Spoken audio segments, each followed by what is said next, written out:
to the Fantasy Football Fanalists Podcast, powered by Underdog Fantasy and presented by Fantasy Data, home to some of the industry's most accurate rankings.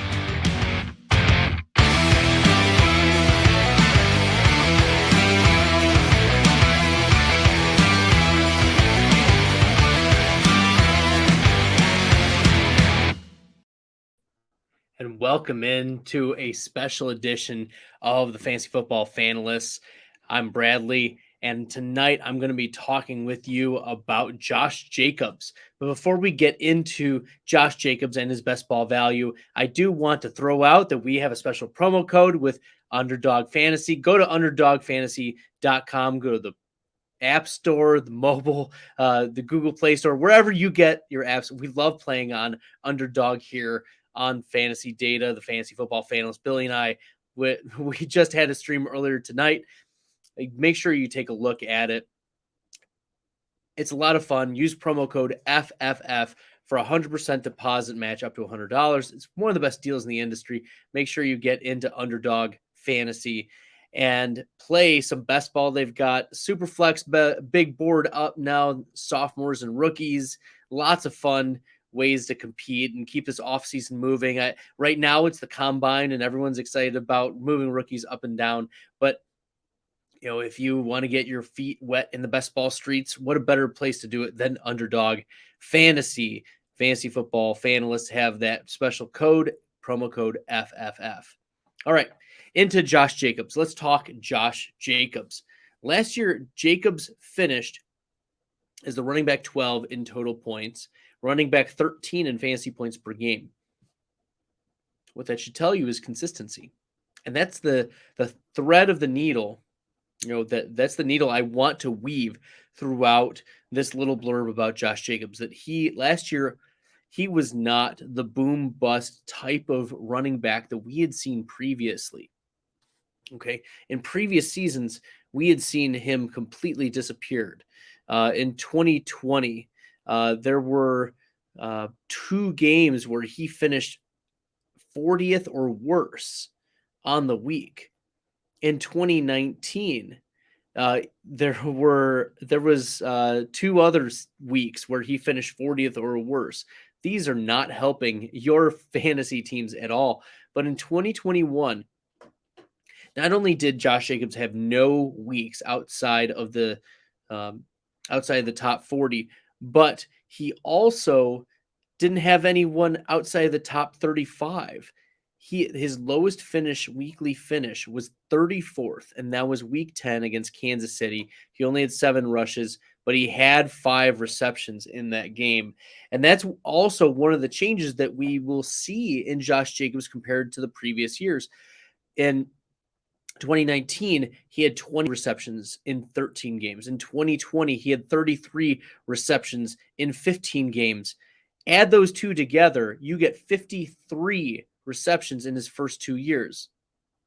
And that's in 28 games. In year 3, in 2021, Josh Jacobs had 54 total receptions. That is 1 more than his first 2 years combined. So Jacobs was more involved in the passing game, partly because Darren Waller was out, partly because of the Henry Ruggs situation, but also Jalen Richard wasn't there. Kenyon Drake suffered injuries. There were reasons why Josh Jacobs was more involved in the passing game.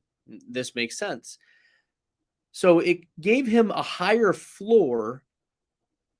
It gave him a higher floor than other seasons where we would see the likes of Devontae Booker, take some looks, or Jalen Richard being more involved, Darren Waller not suffering those injuries. But Josh Jacobs had finished the season really strong. He had 2 games, his last 2 games of the season, including the postseason. He had against the Chargers, the number 5 finish, and then Cincinnati, he had 16.7 fantasy points, but also he was a consistent running back too. Like, you were just going to get running back 2 production out of him no matter what. And he was scoring touchdowns throughout the year, 2 in week 1, and then 1 in week 5, 6, 7, 12, 13, 17, and 18. But you're thinking to yourself, Bradley, how much did Darren Waller's targets and target share, how much did that, with him being absent from the lineup and the injuries and everything, affect Josh Jacobs? Like, what should we expect Josh Jacobs? Well, I don't think we'll be getting back to 54 receptions in a 16-game season, but I think somewhere in like the low 40s, an increase from the 33 he had in year 2. I think that's the right spot because he was still being involved in the passing game. Darren Waller missed week 13 all the way up to week 18 with the LA Chargers. But looking at some of the game logs, week 11, Darren Waller had 8 targets. Week 11, Josh Jacobs had 7 targets. They can coexist. Week 12, Darren Waller went out early. Josh Jacobs only had 4 targets. So, like, just because Darren Waller is there or is not there doesn't necessarily mean that Josh Jacobs isn't going to be involved. And we saw increasing trust throughout the season, or actually pretty consistently. There were only 3 games in 2021 where Josh Jacobs did not have at least 3 targets in a game.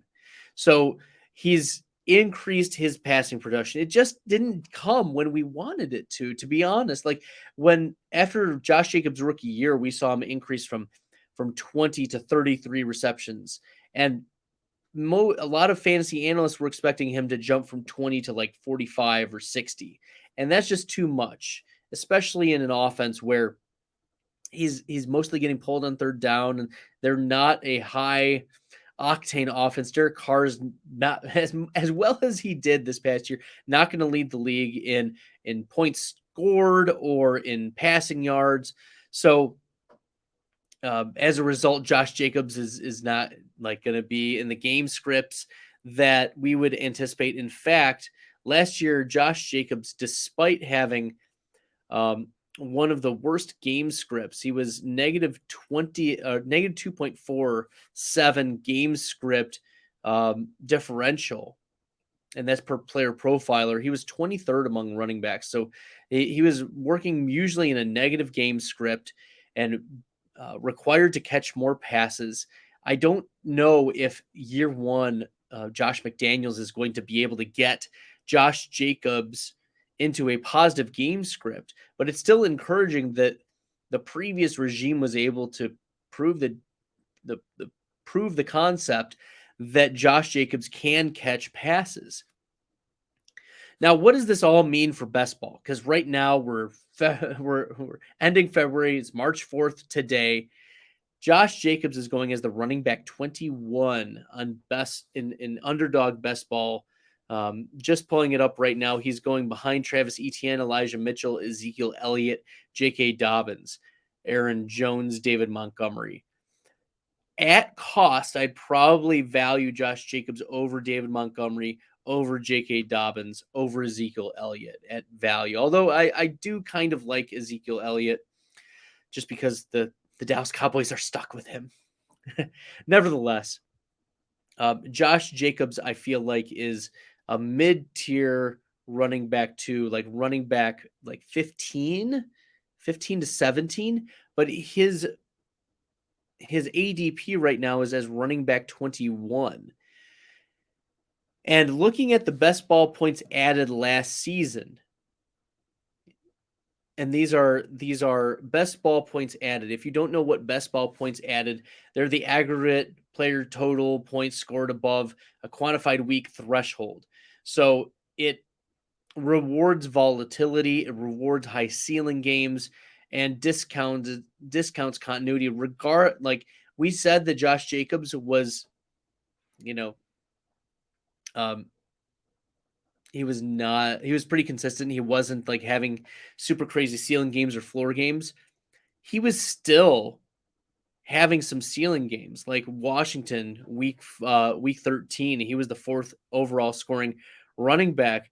Week 1 against Baltimore, he was 14th with 2 touchdowns, only because he had 40 total yards. But there are some ceilings in Josh Jacobs that if he's in the right game script, he can be a top 3, top 5 weekly scoring stat to look at. So ultimately, you want players who will score points for you. And Josh Jacobs, as your running back 2 or running back 3, is going to give you middle to upper end running back 2 return. Like, that's a good value. So I don't think he's undervalued significantly. I don't think he's overpriced either. I think that Josh Jacobs is the type of player that like you're comfortable having on your fantasy teams. He's going to consistently give you a running back 2 finish on the week. In fact, in the top 24, as a top 24 finisher, 1, 2, 3, 4, 5, 6, 7, 8, 9, 10, 11, 12, 12 of his 12 of his 15 games. So 80% of his games, he was at least a running back 2 on a weekly basis. So yeah, he's because of the workload and looking at who's going to be in the backfield for the Raiders next year, Kenyon Drake is still under contract and a pretty significant contract as well. The Raiders are not going to move on from him. Josh Jacobs is in the 4th year of his rookie deal. He was a first-round pick back in 2019. So he's going to be getting the workload. Granted, last season, he only had 217 rush attempts, but and that was a career low. But seeing Josh Jacobs still significantly involved in the offense is the type of thing that you should feel comfort in. He's not a very risky play for the floor. Like that's what was shown last year, is that he can catch the ball, he can be effective even in negative game scripts, and he can score lots of touchdowns. They trust him close to the goal line. Looking at a few of the other stats as well, he had 9 total touchdowns. He was 5th among all running backs in receptions, and he was 7th in among running backs in goal line carries. This is a player used close to the goal line. They trust him. And even in the new offense, you can see Josh Jacobs being pretty versatile. He's a running back, a high-end running back 2 that's being valued as a back-end running back 2. So feel comfortable drafting Josh Jacobs. Let his value come to you, especially in these super flex leagues. I believe I was able to get Josh Jacobs in my most recent draft at pick 75. So in the 7th round, like 7.3 as my second running back behind Antonio Gibson. So I'm pretty comfortable having Josh Jacobs there as the 75th best player. Absolutely. With the 16th best running back best ball points added. Yeah, I'm comfortable with that. So draft Josh Jacobs. Don't have worries about the offense. Derek Carr is coming back. Darren Waller's coming back. They're probably going to add a wide receiver. Hunter Renfrow will still be there. Be confident in Josh Jacobs. He's not going to go anywhere. And the Raiders offense, it will probably be involving their playmakers, and Josh Jacobs is one of those. Draft Josh Jacobs with confidence. He's being properly valued, and if anything, he's slipping in drafts a little bit, especially in these super flex drafts. He's a player you should feel comfortable as your running back too.